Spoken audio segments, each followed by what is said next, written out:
Humanity was once considered myth, until we commanded the war. Part 1. In the huge star city called Aelthar, the last leaders of many worlds sat around a round table made of shining crystal. Their faces showed fear and tiredness. The Great Alliance, named Concordance of Stars, had almost 1,000 kinds of people inside it. For more than 12,000 years, they kept peace, with rules and trade and shared knowledge. Now that peace was breaking apart. A terrible enemy came from the dark edge of the galaxy. The enemy was called the Drexy Swarm. They looked like giant insects made of metal and living flesh mixed together. Their ships moved like angry clouds, eating everything in their path. Whole planets became empty husks in just a few weeks. Billions of beings died, and no one could stop the advance. The combined fleets of the Concordance fought many battles, but they always lost. The Drexy learned fast and grew stronger after each fight. Member at the table. He belonged to the bird-like Zorath people. His feathers had turned white long ago, and his wings hung weak at his sides. He spoke in a low voice that still carried power across the room. "We have tried every plan we know," he said. "The Drexy do not talk or make deals. They only consume. Our weapons break against their numbers. Our ships burn. Our people scream and then go silent. We stand at the last wall." A squid-shaped being from the Vithnal race lifted many tentacles in worry. Their archivist voice bubbled through water-filled speakers. "The old records speak of one possible hope, but most call it foolish tale. The myth of the humans from Sol. They say these humans were Deathworlders, who loved war more than life itself.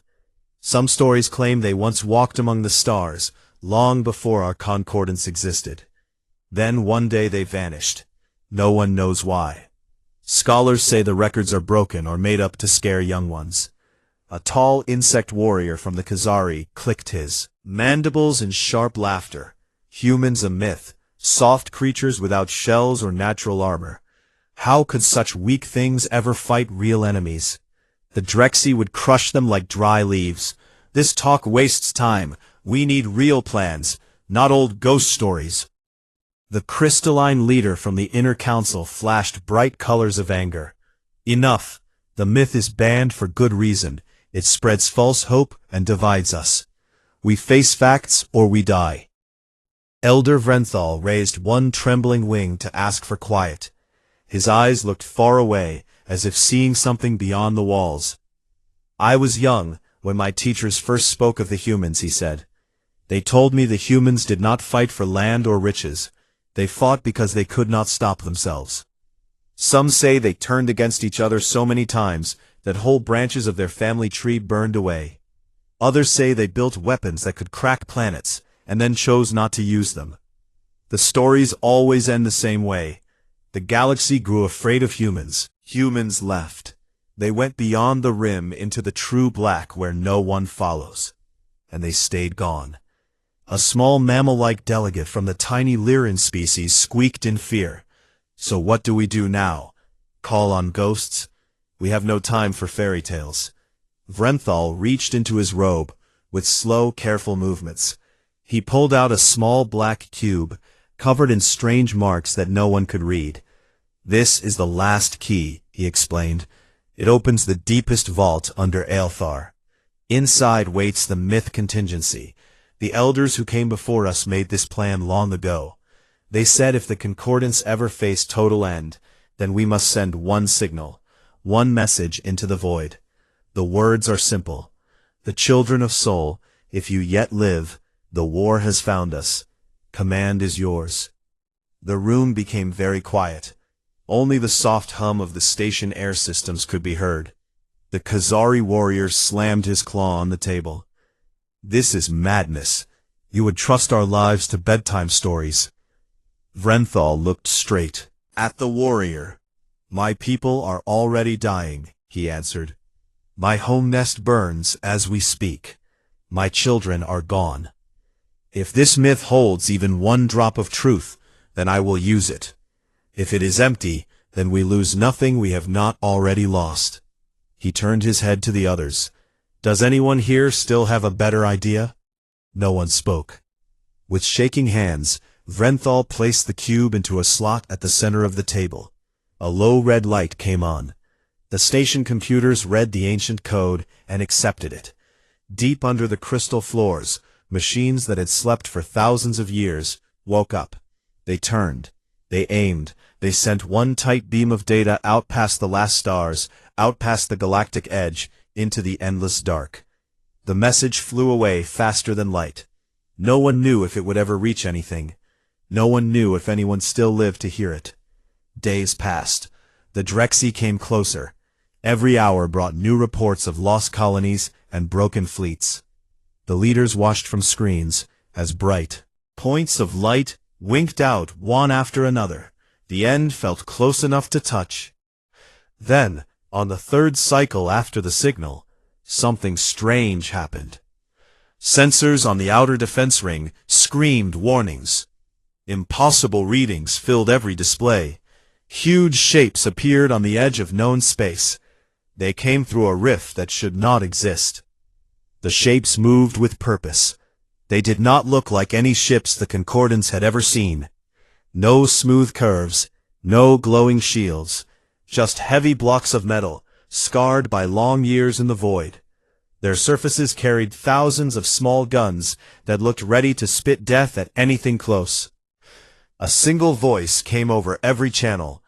The words used old Concordance standard, clear and calm. This is Admiral Reyes, Sol Defense Command, responding to Myth Contingency Broadcast. State your tactical situation.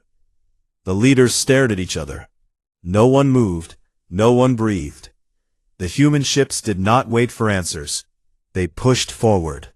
Bigger than buildings flew from their sides.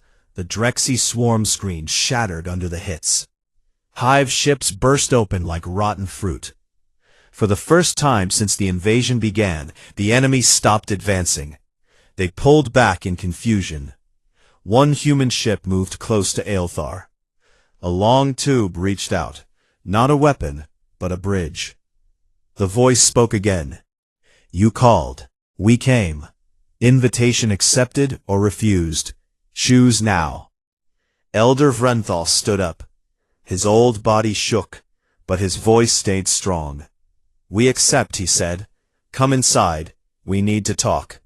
The bridge locked. The airlock hissed open. The first human stepped through the door. He wore a plain gray uniform with no bright colors or fancy marks. He carried no obvious weapons, but every part of him moved like a hunter who knew exactly where danger hid. His eyes met the eyes of the aliens around him, and he gave a small smile. You thought we were myth, he said. Now you see we are real. My name is Admiral Reyes. Welcome to the moment everything changes. The war was not over, but the myth had woken up, and the galaxy would never be the same again. Humanity was once considered myth, until we commanded the war. 3 standard cycles had passed since the signal went out into the black. The battered remains of the Concordance fleets waited in silence near the glowing nebula called Veil of Ash. They had lost most of their ships and most of their hope. The Drexy swarm pressed closer every hour like a dark tide that never stopped rising. The alien captains stood on their bridges, staring at empty sensor screens, wondering if the myth call had been nothing more than a final desperate prayer.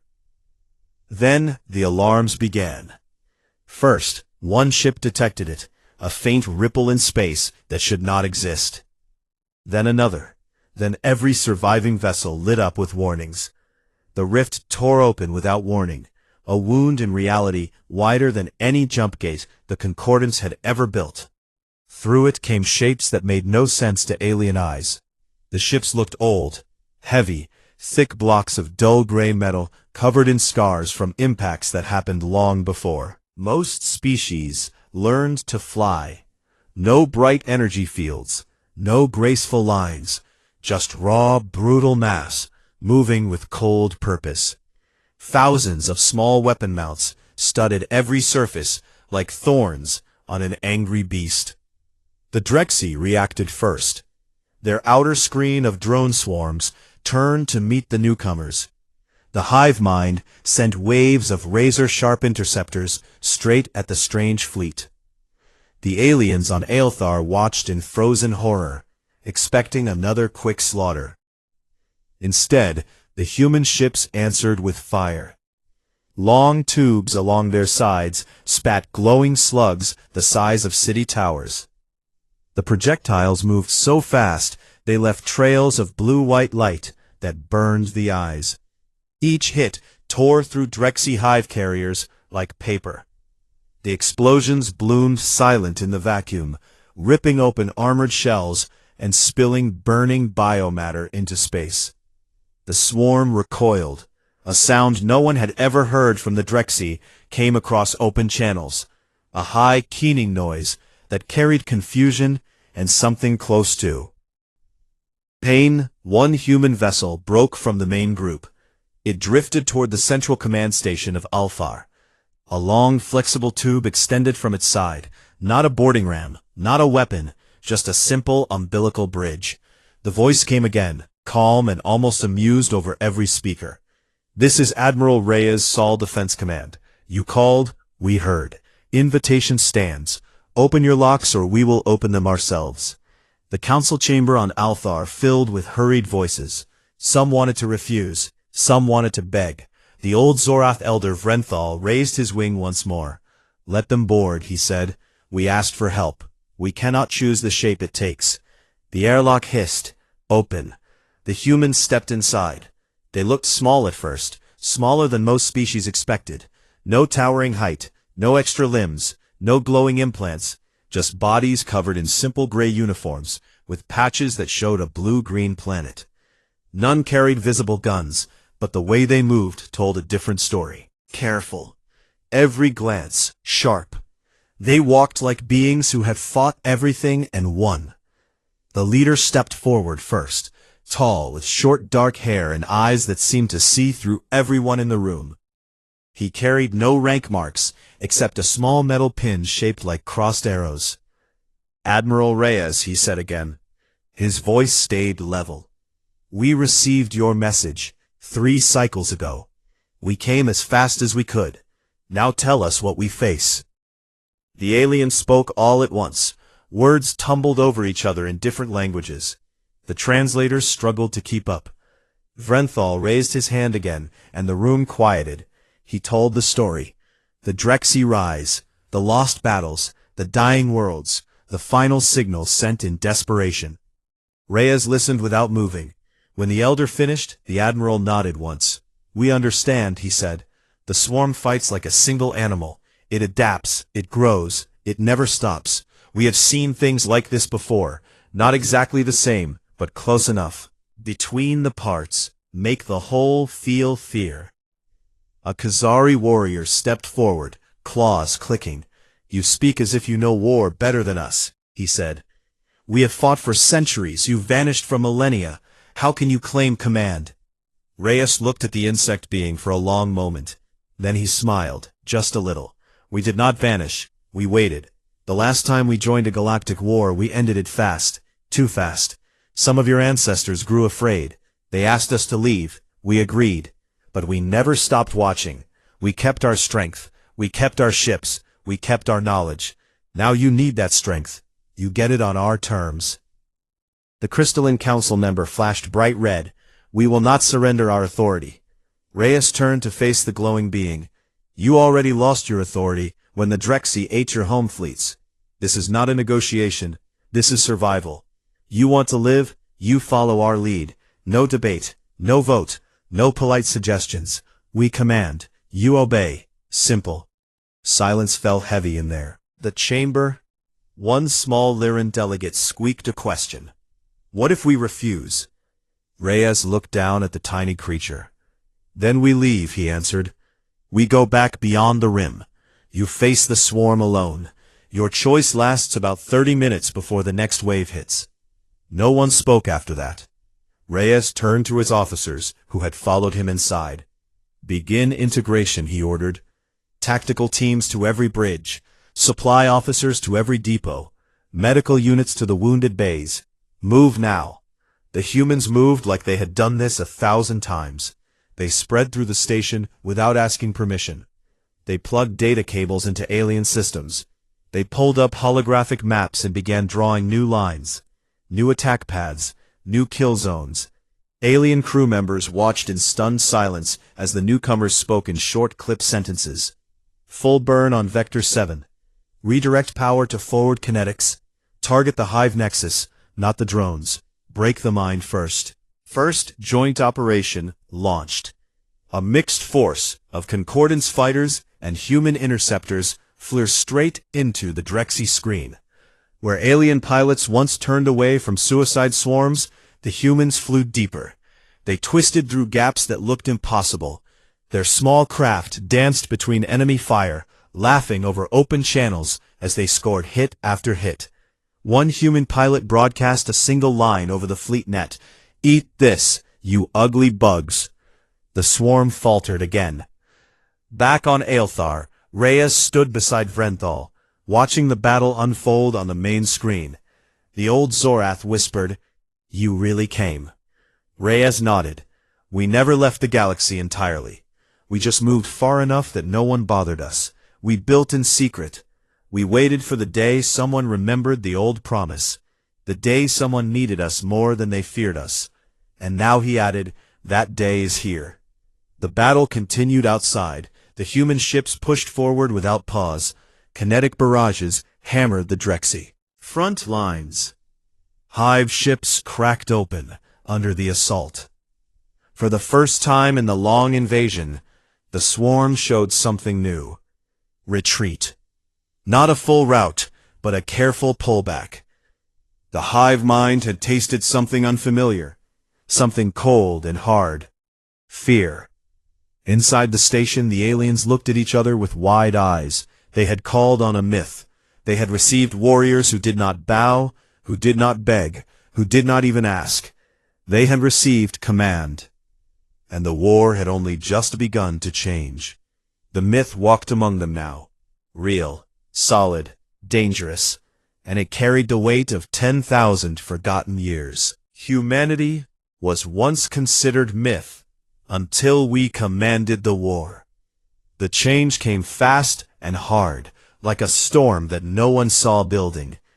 Admiral Reyes stood on the bridge of the old Concordance flagship, named Light of Aelthar, now renamed Spear of Soul by the human crew. The alien captain, a tall Khazari named Klikthar, watched with folded arms as humans took over every station.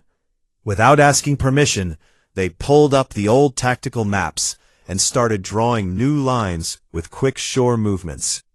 "This is wrong," Klikthar said, his mandibles clicking loud. "We have protocols. We have ranks. We do not hand over command to strangers." Reyes did not look up from the holo display. He spoke calm and even.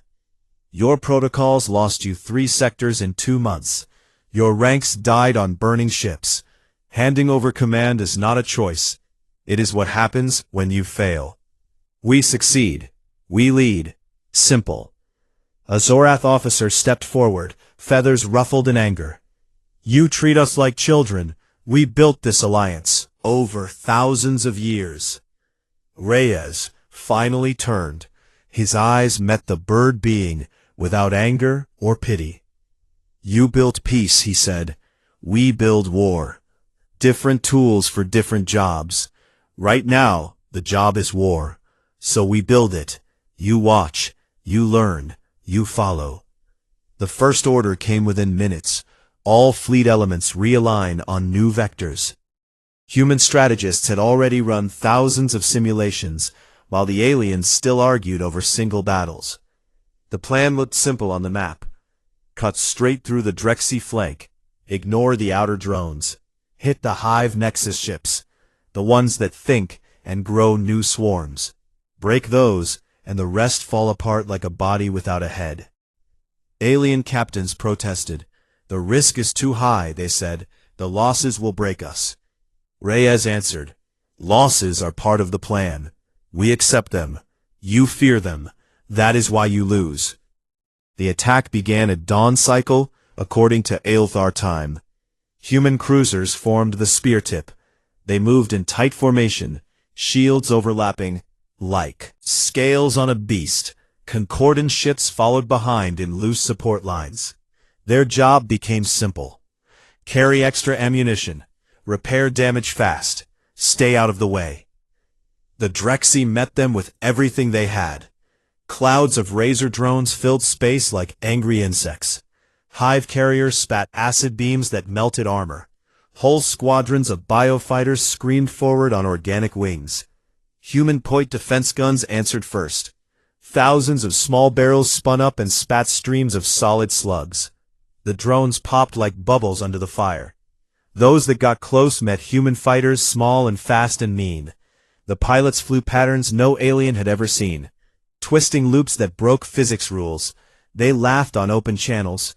Come get some, you ugly things.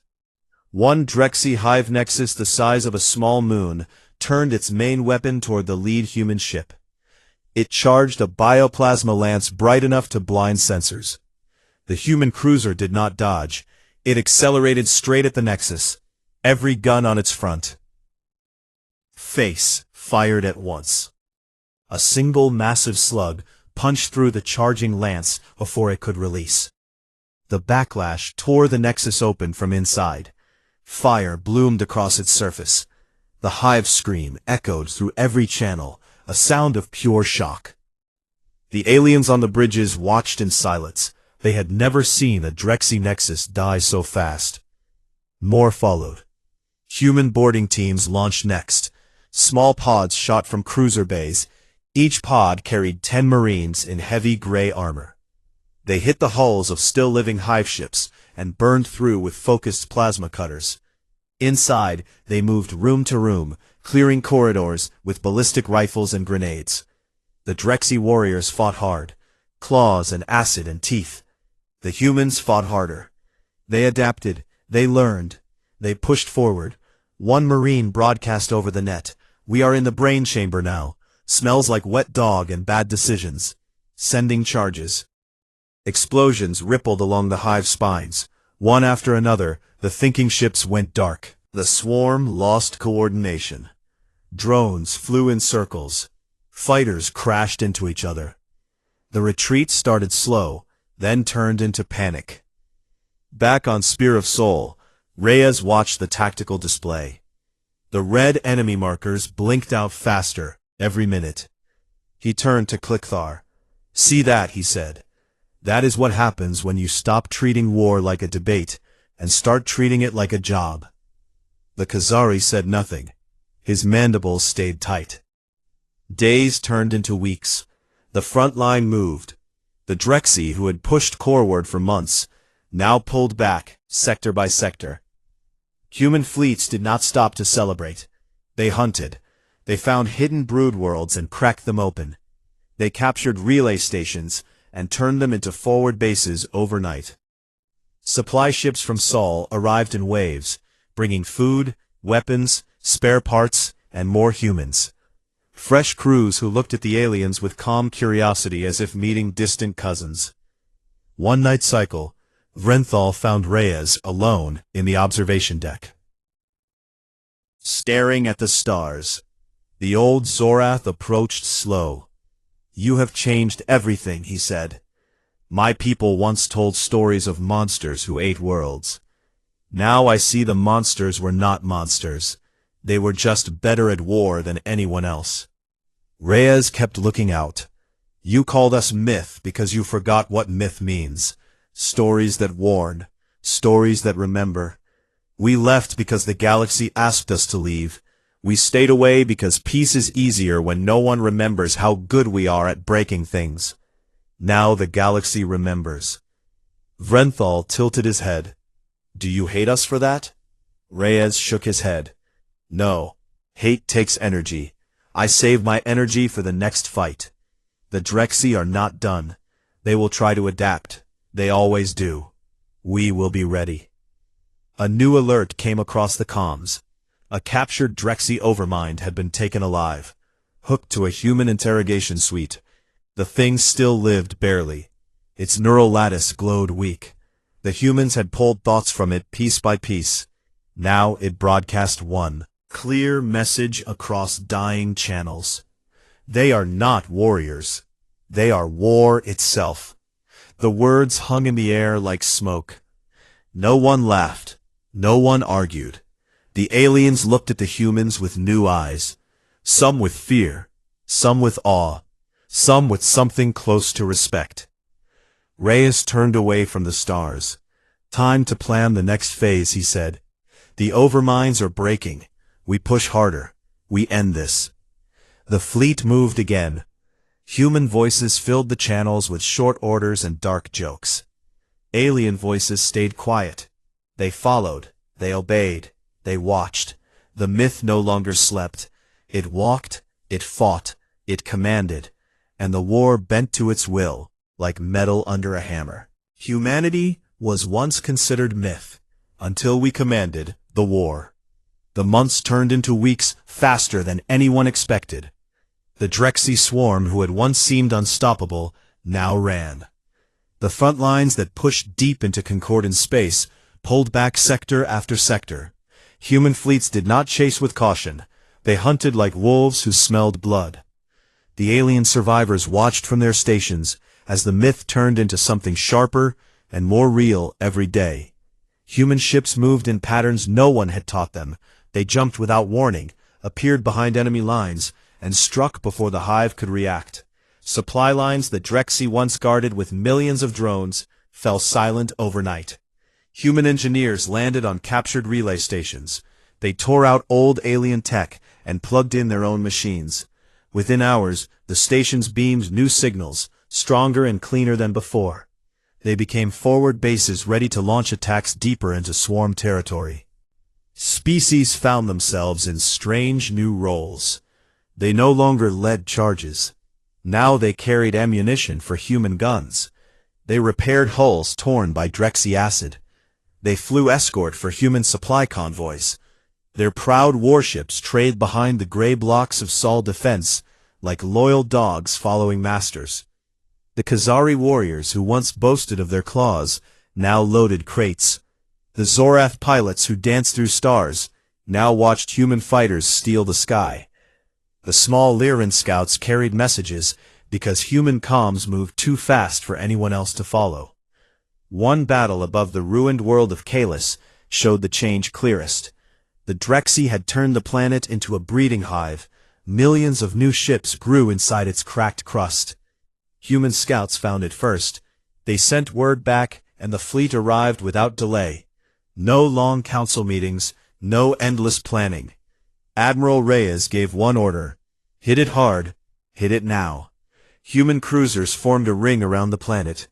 Straight down. The slugs hit the surface like falling mountains. Craters bloomed wide and deep. The hive screamed loud enough to overload sensors. The Drexy launched everything they had left. Swarms of fighters, acid beams, living torpedoes. The humans met it all head-on. Their point defense shredded the attackers. Their fighters flew into the thickest clouds and came out laughing. One pilot broadcast, "This feels like home." Concordance support ships stayed at the edge. They watched. They waited. When a human vessel took heavy damage, the aliens moved in fast. They patched leaks. They pulled wounded crews. They brought fresh power cells. No one asked for thanks. The job had become simple: help the humans win, or die with the rest. After the planet cracked open, human marines went down. They landed in dropships that looked like metal bricks. They fought through tunnels filled with crawling horrors. They planted charges on the last living overminds. The explosions lit the dark side of Kalis like a second sun. The swarm voice went quiet across half the sector. News spread fast. The Drexy retreated from Coreward worlds. They left behind empty husks and broken nests. Species who had hidden for months came out blinking into light. They looked up at the sky and saw human ships hanging there like silent guardians. Some cheered, some wept, some just stared. In the new command center aboard Spear of Sol, Reyes met with the last Concordance leaders. Vrental stood at one side, Clicthar at the other. The room felt smaller now. The humans filled most of the space with their quiet confidence. "We have pushed them to the rim," Reyes said. "The throne world waits there, the last big nexus. If we take it, the swarm dies. If we fail, they regroup and come again. We go all in." Vrental dipped his beak. "What do you need from us?" "Everything," Reyes answered. "Your ships, your crews, your knowledge of the old paths through the nebula clouds. We take the fight to them. No more defense, no more waiting." The journey took weeks. The human fleet led. The alien ships followed in tight formation. They moved through dark space, past dead stars, past forgotten jump gates. The Drexy tried traps. They seeded minefields. They hid ambush fleets. The humans saw them coming every time. Scouts in tiny stealth craft slipped ahead. They mapped every danger. They sent back perfect data. The fleet never slowed. When they reached the throne world, the sight stopped every heart. The planet looked like a living nightmare. A black sphere, covered in moving spines and glowing veins. Bigger than any world the Concordance had claimed. Ships grew from its surface like tumors. The overmind at its core pulsed with cold intelligence. It knew they came. It waited. Reyes stood on the bridge. He looked at the hollow of the monster planet.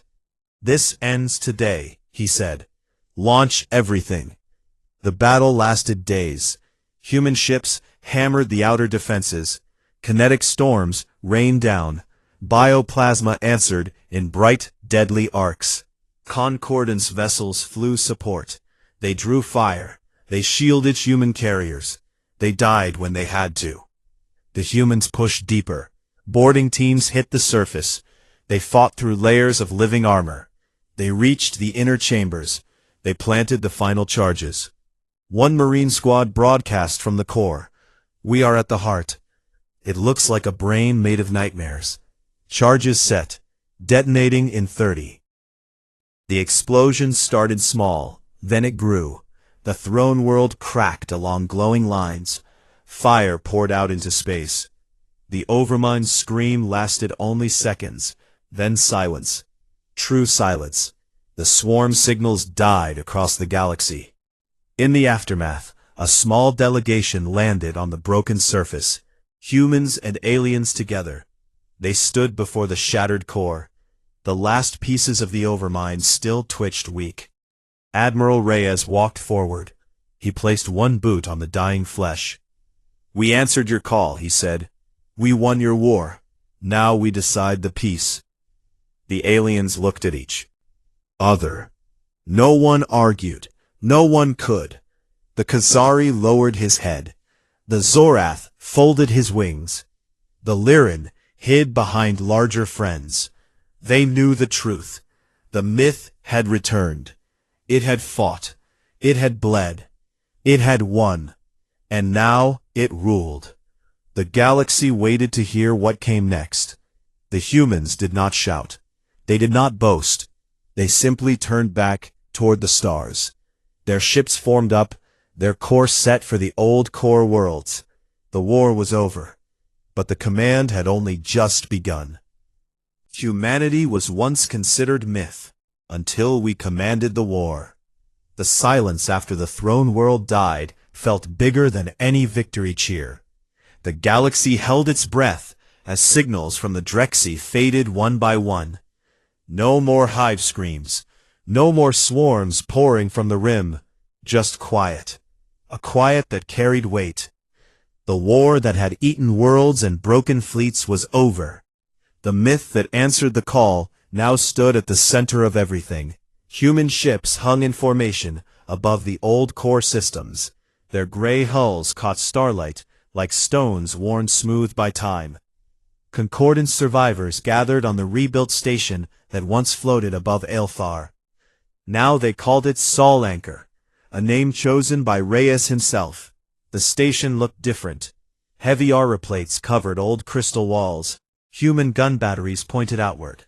New docking arms reached for alien vessels like open hands ready to guide or grip. Inside the main hall, species from every corner stood shoulder to shoulder.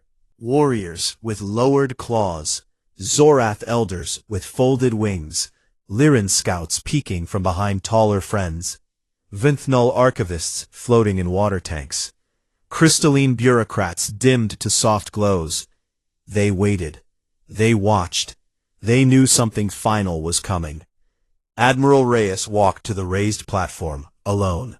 No guards, no bright uniform, just the same gray cloth and the small blue-green planet patch on his chest.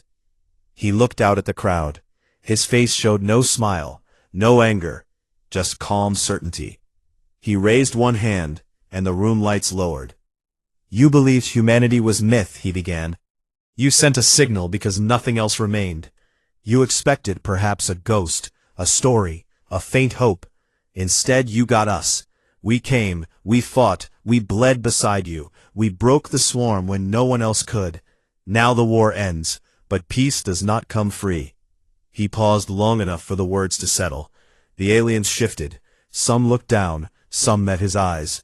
Reyes continued, "We did not return to serve. We returned to lead. The concordance is gone. It failed when it mattered most. It argued while worlds burned. It followed rules while enemies ignored them. That time is over. Today we build something new, something that works." A low murmur moved through the crowd. Vrenthal stepped forward. His old wings trembled slightly. "What do you propose?" he asked. Reyes looked straight at the elder. "The Terran mandate," he said. "One command, one doctrine. Humanity leads. Every species joins under our protection. Every world follows our laws. Every fleet answers to sole defense. We keep the peace, we guard the borders, we decide the future. You keep your homes, your cultures, your ways. But when danger comes, when war returns, you do not vote. You do not debate. You follow." The crystalline leader flashed bright red in protest. "This is conquest." Reyes nodded once. "Call it what you want. Conquest, alliance, survival. The name changes nothing. The fact stays the same.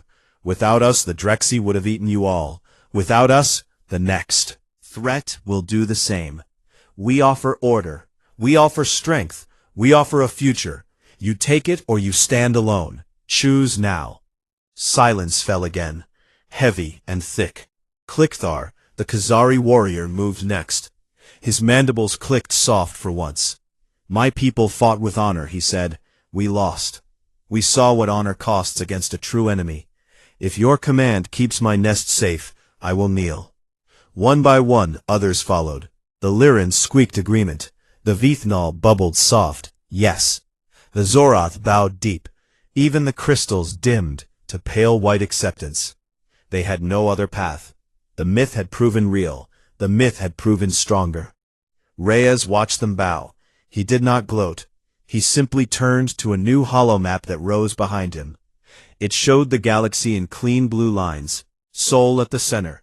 Lines of trade, lines of patrol, lines of power. The mandates spread outward like roots taking hold. "We begin today," he said. "New academies will train your young with ours. New shipyards will build fleets under our designs. Laws will protect the weak and punish the cruel. We do not erase who you are. We make who you are better. We make the galaxy better." Months passed. The changes came swift and sure. Human advisors arrived on every major world. They taught tactics. They taught engineering. They taught discipline. Alien children learned human history not as myth but as fact. They learned of old wars on a blue-green planet. They learned why humans left the stars and why they came back. They learned respect. New fleets launched under Sol banners. Mixed crews served together. Khazari gunners worked beside human pilots. Zorath navigators plotted courses with human strategists. Lyran scouts flew ahead in human stealth craft. Trust grew slow but real. Bonds formed in shared fights against small pirate bands that tried to rise in the chaos left by the Drexy. On the new capital station orbiting old Earth, Reyes stood at a wide window. He looked down at the planet below. Blue oceans, green lands, white clouds, small from space. Yet it held the weight of command now. Vrenthal joined him one quiet cycle. The old bird leaned on a staff, his feathers thinner than before. "You kept your promise," he said. "The war is gone. The peace holds." Reyes kept his eyes on Earth. "We kept our promise," he answered. "But peace is never final. Something always waits in the dark. We stay ready. We stay strong." Vrenthal tilted his head. "Will your people ever leave again?" Reyes thought for a moment. "No," he said. "We left once because the galaxy feared us. We returned because the galaxy needed us. Now the galaxy knows us. We stay, we lead, we endure."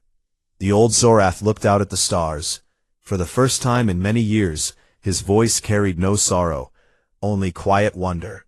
"Humanity was once considered myth," he whispered, "until you commanded the war." Reyes gave a small nod, and the galaxy never forgot again. Far beyond the rim, new signals flickered. Sensors caught faint movements. Unknown ships, unknown origins. Mandate turned its eyes outward. Fleets formed. Patrols launched. Scouts flew ahead. The command never slept. The blue-green marble turned below. A single light in the black. A light that now led them all. The story of the myth had ended. The story of the mandate had begun. And it would last as long as humans remembered how to fight. And they always remembered.